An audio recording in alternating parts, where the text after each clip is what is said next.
નમસ્કાર મિત્રો.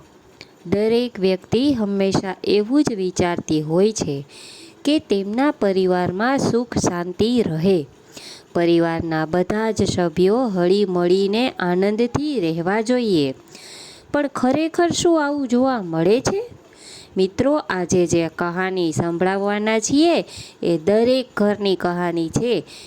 આજની કહાની એક વૃદ્ધ મા બાપની દર્દભરી કહાની છે. આજે દરેકના જીવનમાં ઘરમાં કંઈક ને કંઈક પ્રોબ્લેમ તો ચાલતા જ હોય છે. આજની કહાની અંત સુધી જરૂરથી સાંભળજો. તમને જરૂર પોતાની સમસ્યાઓનું સમાધાન મળી જશે અને જીવનમાંથી દુઃખ દૂર કરી સુખ થવાની ચાવી પણ મળી જશે.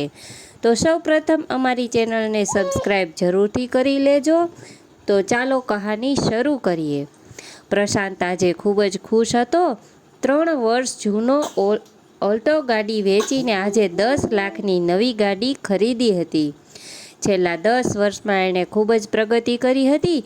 મલ્ટીનેશનલ કંપનીમાં એ ખૂબ સારી પોસ્ટ પર હતો. હજુ 1 મહિના પહેલાં જ એને પ્રમોશન મળ્યું હતું અને મહિને 1.5 લાખના પગાર ઉપર પહોંચી ગયો હતો. ગાડી છોડાવીને ઘરે આવ્યો કે તરત જ સૌ પ્રથમ એ એના મમ્મી પપ્પાને પગે લાગ્યો. એટલું જ નહીં પણ માતા પિતાને બેસાડીને સૌ પ્રથમ નજીકમાં આવેલા અંબે માના મંદિરમાં દર્શન કરાવવા લઈ ગયેલો. પ્રશાંતને અંબેમા પર ખૂબ જ શ્રદ્ધા હતી. પ્રશાંતની પત્ની હેતલ પરણીને આવી ત્યારે તો બહુ જ સંસ્કારી હતી. પણ જેમ જેમ પ્રશાંતની પ્રગતિ થતી ગઈ અને ઘરમાં શ્રીમંતાઈ આવતી ગઈ, તેમ તેમ હેતલનો સ્વભાવ ઘમંડી બનતો ગયો.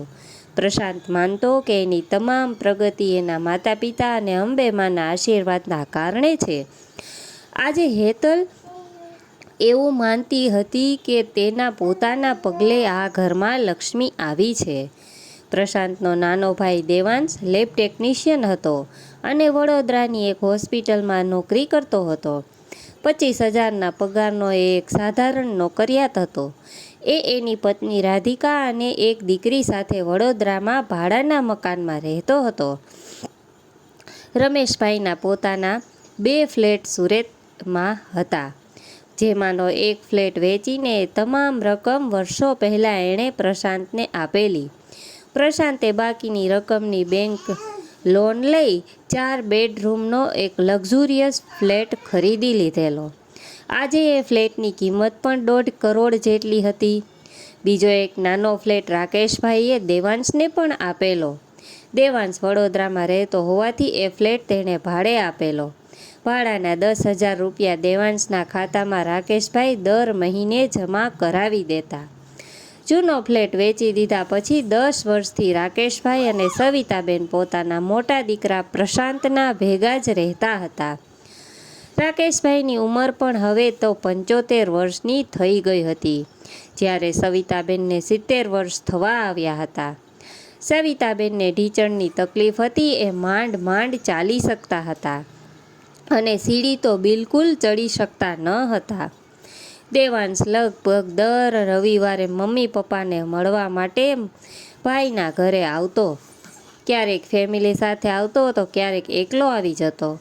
બંને ભાઈઓ મમ્મી પપ્પાનો ખૂબ જ આદર કરતા હતા. રાત્રે 10 વાગ્યાના સુમારે હેતલે બેડરૂમમાં સૂતા પ્રશાંતને કહ્યું, પરમ દિવસે મમ્મીનો જન્મદિવસ છે, ફરી પાછી તમે કોઈ મોંઘી સાડી ખરીદીને મમ્મી માટે લઈ આવવાના? હવે તો તમે એમના જન્મ દિવસે મોંઘી સાડીઓની ગિફ્ટ આપવાનું બંધ કરો. કોઈના લગ્ન પ્રસંગ સિવાય મમ્મી આવી મોંઘી સાડી પહેરતા પણ નથી. પ્રશાંત ત્યારે બેડ ઉપર બેસીને લેપટોપ પર કામ કરી રહ્યો હતો. હું જ્યારે સાડી ગિફ્ટ આપું છું ત્યારે મમ્મીના ચહેરા ઉપર જે આનંદ છવાઈ જાય છે એ તે કદી જોયો છે ખરો? અને મમ્મી હવે કેટલા વર્ષ? પ્રશાંત બોલ્યો. એટલે જ તો હું કહું છું કે મમ્મી હવે કેટલા વર્ષ? હવે સાડીઓ પહેરીને બહાર ફરવા જવાના દિવસો પૂરા થયા. આખો દિવસ ઘરમાં ગાઉન પહેરીને બેઠા હોય છે. કબાટમાં સાડીઓ પડી સડે છે. ઈશ્વરની કૃપાથી આટલું બધું કમાઉં છું તો 12 મહિને એકાદ વાર 3-4 હજારની એક સાડી ગિફ્ટ આપું તો એમાં ખોટું શું છે? અને તારા જન્મદિવસે દર વર્ષે 30-35 હજારનો સોનાનો દાગીનો ગિફ્ટ આપું છું, એ પણ બેંકના વોલ્ટમાં જ પડી રહે છે ને? મને ખબર જ હતી કે તમે ગિફ્ટ આપીને એક દિવસ મને સંભળાવવાના જ છો. હેતલ મોં ચડાવીને બોલી, સંભળાવવાની વાત જ નથી. મમ્મીએ કેટલી ગરીબીમાં યુવાની વિતાવી છે એ તને ખબર નથી. મને ખબર છે. એમની ઢળતી જિંદગીમાં ખુશીઓ આપવાનો આ એક મોકો છે. મમ્મીને વર્ષોથી સાડીઓનો કેટલો શોખ છે એ હું જ જાણું છું. પ્રશાંત ભાવુક થઈ ગયો. પહેલાંના જમાનામાં સાડીઓ લઈને પોળોમાં ફેરિયાઓ ફરતા રહેતા. જ્યારે પણ ફેરિયો આવે ત્યારે મમ્મી એને ઘરે બેસાડીને બધી સાડીઓ હાથમાં લઈને જુએ, પણ પૈસા હોય નહીં એટલે સસ્તામાં સસ્તી સાડી એ ખરીદે. અમે તો ત્યારે ખૂબ જ નાના હતા. હેતલ કંઈ બોલી નહીં. એને ખબર જ હતી કે પ્રશાંત પોતાની વાત માનવાના નથી. એ પડખું ફરીને સૂઈ ગઈ. મમ્મીનો જન્મદિવસ ઉજવાઈ ગયો. બોટલ ગ્રીન કલરની એક સરસ સાડી પ્રશાંત લઈ આવેલો. સાડી બધાને પસંદ આવી. દેવાંશ પોતાની પત્ની અને દીકરી સાથે ખાસ આવેલો. શિયાળો નજીક હતો એટલે દેવાંશે એક સરસ કાશ્મીરી શાલ મમ્મીને આપી. એ વાતને 2-3 મહિના થઈ ગયા એટલે હેતલે રવિવારે બપોરે આરામના સમયે બેડરૂમમાં પ્રશાંત સાથે વાતની શરૂઆત કરી. મમ્મી પપ્પા છેલ્લા 10 વર્ષથી આપણા ઘરે રહે છે. મેં તમને કેટલી વાર કહ્યું છે કે દેવાંશભાઈને પણ મમ્મી પપ્પાની સેવા કરવાનો લાભ આપો, પણ તમે મારી વાત ગણકારતા જ નથી. એક કામ કરો, આવતા રવિવારે મમ્મી પપ્પાને 6-12 મહિના માટે વડોદરા મૂકી આવો. એમને પણ હવાફેર થશે. 10-10 વર્ષથી એ પણ એકના એક ઘરે કંટાળી ગયા હશે. એ બોલતા ન હોય પણ આપણે એમને પણ નાના દીકરાના ઘરે રહેવાનું મન તો થતું જ હોય ને. તું આવી વાત શા માટે કરે છે એ મને સમજાતું જ નથી. મમ્મી પપ્પા તને ક્યાં નડે છે? ઉપરથી આપણા બંને બાળકો સચવાઈ જાય છે. આખી જિંદગી મારે જ વેઠ કરવાની, એ લોકોની કોઈ જવાબદારી નહીં. 2 માણસની વધારાની રસોઈ મારે જ કરવી પડે છે. એમની ઉંમરના કારણે મારે રોજ સવારે દાળ ભાત અને સાંજે ખીચડી બનાવવી પડે છે. હોટલમાં જમવા જવાનું હોય તો પણ મારે એ 2 માણસનું ઘરે બનાવવું જ પડે. અને 2 માણસના વધારાના કપડાં પણ રોજ મારે ધોવાના. મેં તને કેટલી વાર કહ્યું છે કે આપણે રસોઈ કરવા માટે એક બાઈ રાખી લઈએ, પણ તું માનતી જ નથી. ઘરમાં વોશિંગ મશીન છે, કપડાં ધોવામાં તકલીફ પડતી હોય તો એના માટે કોઈ કામવાળી રાખી લઈએ. જે બેન કચરા પોતા કરવા આવે છે એમને આપણે વધારાના પૈસા આપીએ તો એ પણ ધોઈ નાખશે. પૈસા હું જોઈએ એટલા ખર્ચવા તૈયાર છું, પણ તું કોઈ વાતે તૈયાર નથી. પ્રશાંત સહેજ અકળાઈને બોલ્યો. અને મમ્મી પપ્પાને વડોદરા કેવી રીતે લઈ જાઓ? દેવાંશનો ફ્લેટ 3જા માળે છે. મમ્મી 2 પગથિયાં પણ ચડી શકતા નથી. પપ્પા પણ આ ઉંમરે રોજ 3-3 માળ કઈ રીતે ચડે? અને દેવાંશનો ફ્લેટ માત્ર 1 રૂમ રસોડાનો છે. એમાં મમ્મી પપ્પાનો સમાવેશ કઈ રીતે થાય? તું કંઈક તો વિચાર. દેવાંશભાઈનો પગાર 25,000 છે. 10,000 મકાનના ભાડાના આવે છે. 35,000ની આવકમાં લિફ્ટવાળું બીજું મોટું મકાન ભાડે લઈ શકાય ને? જરૂર પડે તો તમે 2-5 હજારની મદદ કરજો. એ બંને જણા ત્યાં લહેર કરે અને આખી જિંદગી મારે જ સાસુ સસરાની જવાબદારી લેવાની. આજે હેતલ લડાયક મૂડમાં હતી. મારે હવે થોડા દિવસ મારી રીતે રહેવું છે. 24 કલાક મમ્મી પપ્પા મારી સામે ને સામે હોય એવી કેદ મારે નથી જોઈતી હવે. મને પણ 42 થયા. ક્યાં સુધી મારે એકલીએ વેતરું કરવાનું? પ્રશાંતને લાગ્યું કે હવે હેતલ જીદ ઉપર ચડી છે. કોઈ પણ દલીલથી એના મનનું સમાધાન નહીં થાય. એને પોતાને ગુસ્સો પણ ઘણો આવ્યો. પણ એ ચૂપ રહ્યો. ઠીક છે, આ બાબતમાં હું વિચારીશ. 1 મહિનામાં કંઈ પણ ગોઠવણ કરું છું, કહીને પ્રશાંત ઊભો થઈ ગયો. બહુ વિચાર્યા બાદ પ્રશાંતે 2 દિવસ પછી ઓફિસમાંથી દેવાંશને ફોન કર્યો. દેવાંશ, થોડા દિવસ માટે મમ્મી પપ્પાને તારા ઘરે મૂકી જવાનો હું વિચારું છું. તું જરા લિફ્ટની સગવડવાળો 2 બેડરૂમવાળો ફ્લેટ શોધી કાઢને. કોઈ દલાલનો કોન્ટેક કરીશ તો એ પણ ફ્લેટ બતાવશે. પૈસાની તું જરા પણ ચિંતા ના કરીશ. હું આજે તારા ખાતામાં 1 લાખ ટ્રાન્સફર કરી દઉં છું. બસ મમ્મી પપ્પાને કોઈ તકલીફ ન પડે તે જોજે. તું તો હેતલનો સ્વભાવ જાણે જ છે. પૈસાની જરૂર નથી ભાઈ, હું ગમે તેમ કરીને સેટિંગ કરી દઈશ. ફ્લેટનું ફાઇનલ કરી દઉં એટલે હું તમને જણાવીશ. 1 મહિનો પકડીને ચાલજો. તારી પરિસ્થિતિ હું જાણું છું દેવાંશ. 1 લાખ તને આજે મળી જશે. તારે કોઈ પણ જાતનું ટેન્શન કરવાની જરૂર નથી, કહી પ્રશાંતે ફોન કટ કર્યો. દેવાંશ પણ ભાભીના અભિમાની સ્વભાવને જાણતો હતો. ભાભી જ્યારે ને ત્યારે પોતાની મોટાઈની જ વાતો કરતા. પ્રશાંતનો ઈશારો દેવાંશ સમજી ગયો હતો.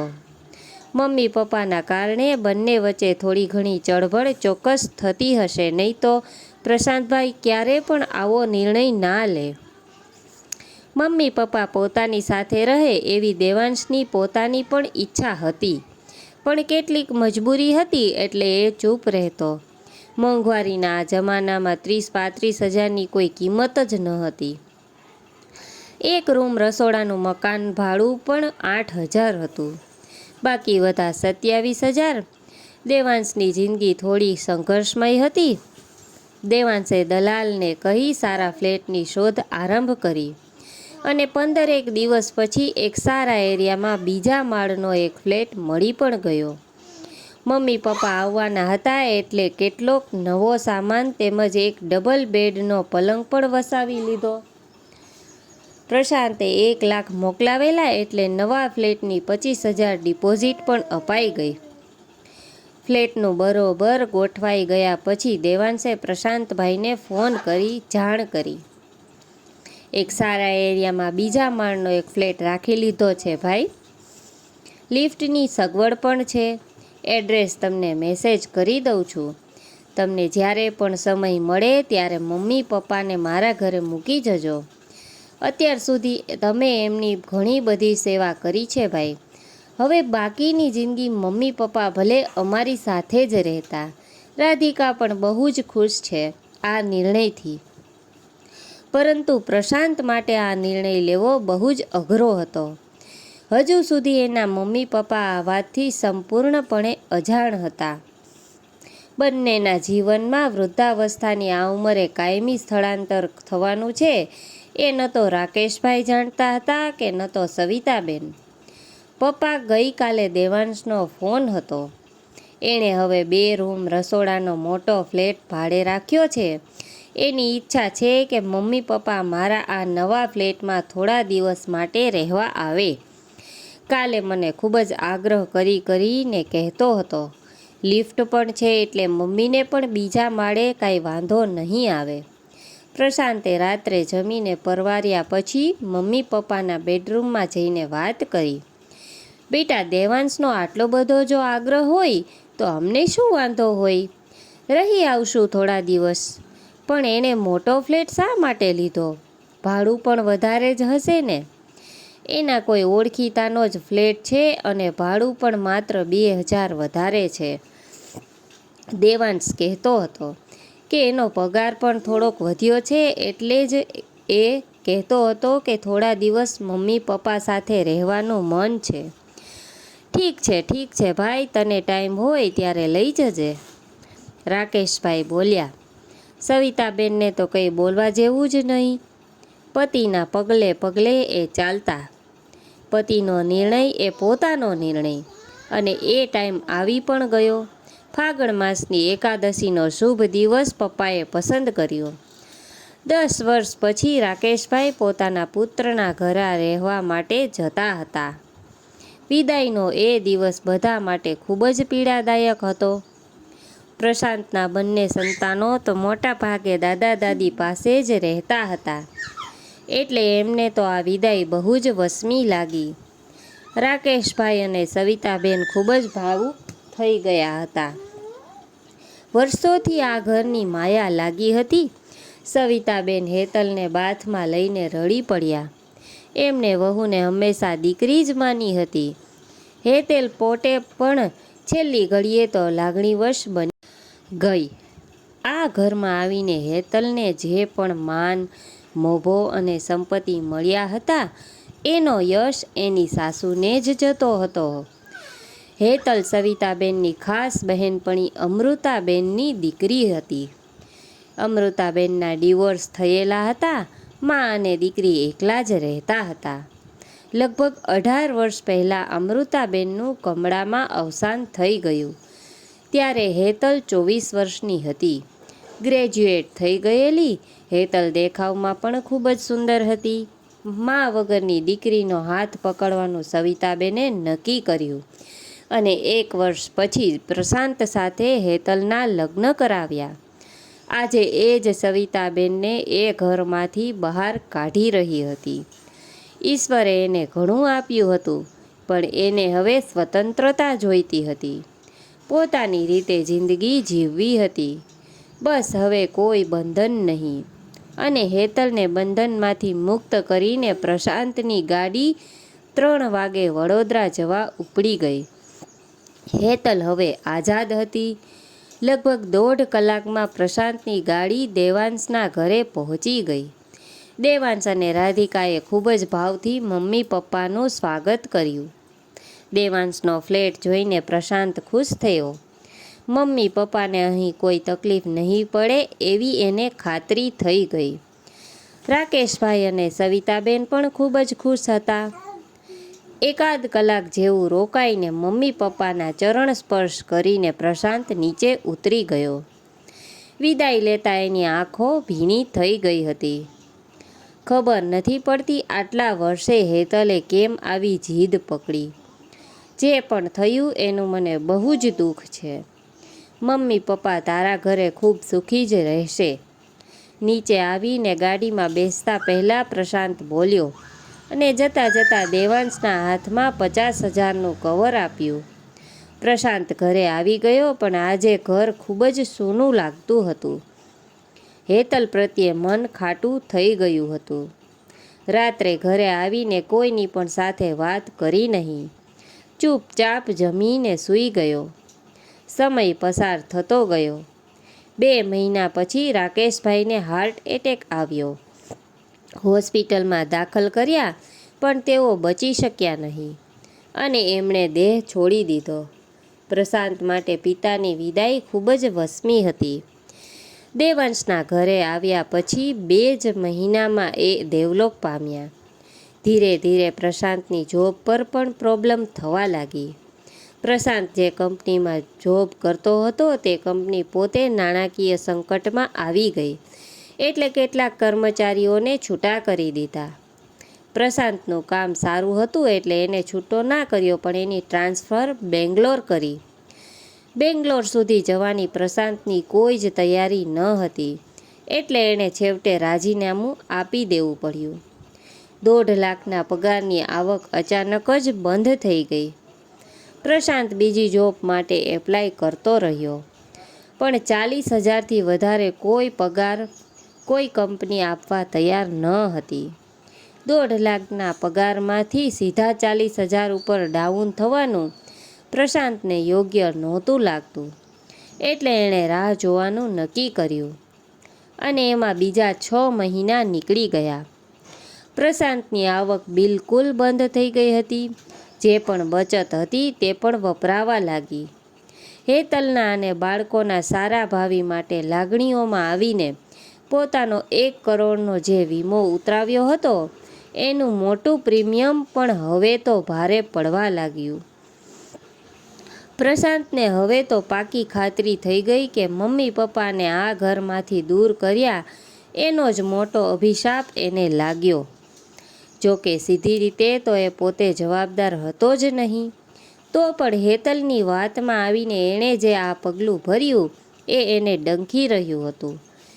પોતાનો સાથ છોડીને પપ્પા 2 મહિના પણ જીવી શક્યા નહીં. હેતલે આબાદ ઘરને બરબાદ કરી દીધું. કોણ જાણે કેમ પણ મમ્મી પપ્પાના વડોદરા આવ્યા પછી દેવાંશને ઘણો ફાયદો થયો. એ હોસ્પિટલમાં જોબ કરતો હતો. એમાં તેને પ્રમોશન મળ્યું અને પગાર 25,000માંથી 35,000 જેટલો થઈ ગયો. દેવાંશ અને રાધિકા મમ્મીની ખૂબ સેવા કરતા હતા. પ્રશાંતનો સ્વભાવ હવે ચીડિયો થઈ ગયો હતો. એક પ્રકારના ડિપ્રેશનમાં એ સરી ગયો હતો. હેતલને પોતાને પણ સમજાઈ ગયું હતું કે પોતાની સ્વતંત્રતા મેળવવાની ઝંખના કુટુંબની શાંતિને ભરખી ગઈ હતી. મમ્મી પપ્પા જ્યારે અહીં હતા ત્યારે કેટલા બધા સુખના દિવસો હતા. એમના પગલે લક્ષ્મી પણ વિદાય થઈ ગઈ. એક દિવસ હેતલે જમતા જમતા વાત કાઢી, તમે હવે બાને પાછા લઈ આવો. એમના પગલે કદાચ તમને ફરી સારી નોકરી મળે. હું સ્વીકારું છું કે મારાથી બહુ મોટી ભૂલ થઈ ગઈ છે અને એનું મને બહુ દુઃખ પણ છે. પણ આપણે આ ભૂલ સુધારી ન શકીએ? મમ્મી હવે કદાચ પાછા નહીં આવે. એ ત્યાં વધારે સુખી છે અને હવે લાવીને પણ શું? આંધી તો આવી ગઈ. હવે તો મારી કોઈ જ ઇન્કમ નથી અને ગાડી પણ વેચવાના દિવસો આવી ગયા. એના હપ્તા પણ ભરી શકું એમ નથી. એક સુંદર સપનું તૂટી ગયું. તમે આટલા બધા નિરાશ ન થાઓ. તમને સારી જોબ મળી જશે. દરેકના જીવનમાં ચડતી પડતી તો આવતી જ હોય છે. તમે વડોદરા જઈને મમ્મીને લાવવાની કોશિશ તો કરો. હેતલની વાત માનીને એક દિવસ પ્રશાંત દેવાંશના ઘરે પહોંચી ગયો. સવારના 10 વાગ્યા હતા. દેવાંશ પણ ઘરે જ હતો. આવો આવો ભાઈ પ્રશાંતભાઈ. આવતા પહેલાં ફોન પણ ના કર્યો. આજે તો ઘરે બધા મજામાં તો છે ને? રાધિકા બોલી. હા ભાઈ, તમે તો આજે પણ સરપ્રાઈઝ આપ્યું. દેવાંશે પણ રાધિકાની વાતને ટેકો આપ્યો. બસ મમ્મીની બહુ જ યાદ આવી એટલે થયું કે થોડા દિવસ માટે મમ્મીને સુરત લઈ જાઓ. ચોક્કસ, તમારો પણ એટલો જ હક છે. મમ્મી બેડરૂમમાં જ છે, દેવાંશે કહ્યું અને બંને જણા મમ્મી પાસે બેડરૂમમાં ગયા. કેમ છો મમ્મી? મમ્મીનો હાથ હાથમાં લઈને પ્રશાંત મમ્મીની પાસે બેડ ઉપર જ બેસી ગયો. તું ક્યારે આવ્યો ભાઈ? પ્રશાંતને અચાનક જોઈને મમ્મી હરખાઈ ઉઠ્યા. બસ આવીને સીધો તમારા રૂમમાં જ આવ્યો છું. તમને આજે સુરત લઈ જવા છે. હેતલ અને બાળકો પણ તમને ખૂબ જ યાદ કરે છે. બસ આ રીતે અવારનવાર માની ખબર કાઢતો રહેજે બેટા. પણ મારે હવે આ ઉંમરે દોડાદીડી નથી કરવી. બાળકોને જ્યારે પણ દાદીને મળવાનું મન થાય તો તું એમને અહીં લઈ આવજે. ઉપરવાળાનું તેડું આવે ત્યાં સુધી મારે હવે દેવાંશની સાથે જ રહેવાનું મન છે. બેટા તું મનમાં જરા પણ ખોટું લગાડતો નહીં. તમે લોકોએ ખરેખર આટલા વર્ષો સુધી અમને ખૂબ જ સાચવ્યા છે. તે તો પાણી માગું ત્યાં દૂધ આપ્યું છે બેટા. પણ દરેકનો એક સમય હોય છે. તારા પપ્પા તો અંબેમાના પ્રખર ઉપાસક હતા. એમને તો ઘણી બધી બાબતોની અગમચેતી થઈ જતી. તે અમને દેવાંશની પાસે વડોદરા જવાની વાત કરી એના અઠવાડિયા પહેલાં જ તારા પપ્પાએ મને કહેલું કે આપણો આ ઘરનો ઋણાનો બંધ હવે પૂરો થઈ ગયો છે. ત્યારે હું કંઈ સમજી નહોતી, પણ અઠવાડિયામાં જ તે અમને વડોદરા લઈ જવાની વાત કાઢી. મોટું દિલ રાખીને મા બાપ વગરની હેતલને આપણા ઘરમાં હું જ લાવી હતી. પણ સમય જતાં હેતલનું દિલ સાંકડું થઈ ગયું હતું. ઘણી બધી વાતો છે બેટા, પણ મારે તને કંઈ કહેવું નથી. દરેકના ઘરમાં આવું ચાલ્યા જ કરતું હોય છે. તારા જીવનમાં વાવાઝોડું છે એની પણ તારા પપ્પાએ મને વડોદરા આવ્યા પછી વાત કરેલી. પણ તું ફરી પાછો બેઠો થઈ જઈશ એમ પણ કહેલું. મારા તને આશીર્વાદ છે બેટા. જરા પણ ચિંતા કરીશ નહીં. માતાજી પર વિશ્વાસ રાખજે. સૌ સારાવાના થશે કહીને સવિતાબેને પ્રશાંતના માથા પર વ્હાલથી હાથ ફેરવ્યો. માતાના શબ્દો પ્રસન્નના હૃદયને હચમચાવી ગયા. એ માના ખોળામાં માથું મૂકીને નાના બાળકની જેમ રડી પડ્યો. મમ્મી એના બરડા પર મમતાનો હાથ ફેરવતા રહ્યા. મિત્રો, આજની આ સ્ટોરી જો તમને સારી લાગી હોય તો વિડીયોને લાઈક કરી ચેનલને સબસ્ક્રાઈબ જરૂરથી કરી દેજો અને કોમેન્ટ કરીને જરૂરથી જણાવજો કે તમને કેવા પ્રકારની સ્ટોરી સાંભળવા માગશો. તો ફરી મળીશું એક નવા વિડીયો સાથે. ત્યાં સુધી તમે તમારું ધ્યાન રાખજો. જય શ્રી કૃષ્ણ. હર હર